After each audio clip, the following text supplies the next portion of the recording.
I was reading in Revelation 4:1 Yes. last week, and first I went back to Thessalonians 4:16, First Thessalonians, Yep. and it talks about the trumpet of God. Yep.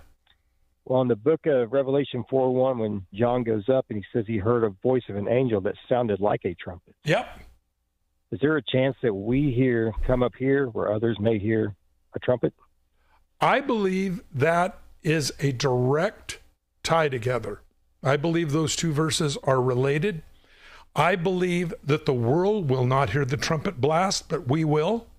Do you know why? Because we've given our life to God, and God's put a new receiver inside of us.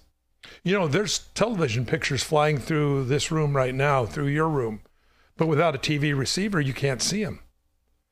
God's voice is speaking to the world right now, but without being a Christian, without knowing his voice, we don't hear the message.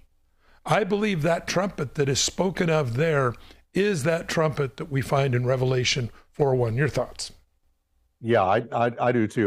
The rapture is going to be unknown to the world. You stop and think, and we talked about this on yesterday's program, that when the rapture happens, the Bible says in a moment, in the twinkle of an eye.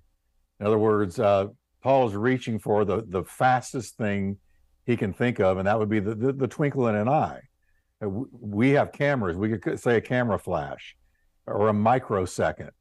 But in a moment is the Greek word atomos, which means a moment of time that is so fast you can't even split it. Of course, we get atom from that word. So the rapture, when this trumpet is blown and the church is taken up, it's going to happen. It's almost like time will fold and we won't be here. You think of Enoch walked with God and he was not.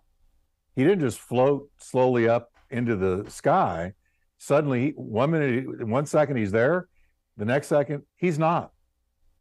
Enoch walked with God and he was not.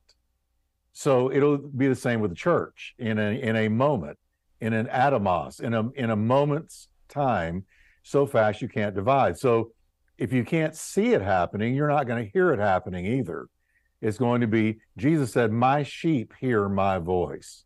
The world doesn't hear his voice, I can assure you, because you can quote Christ out there in the world and they'll turn on you and, yell at you, scream at you, call you all kinds of things if you quote Christ.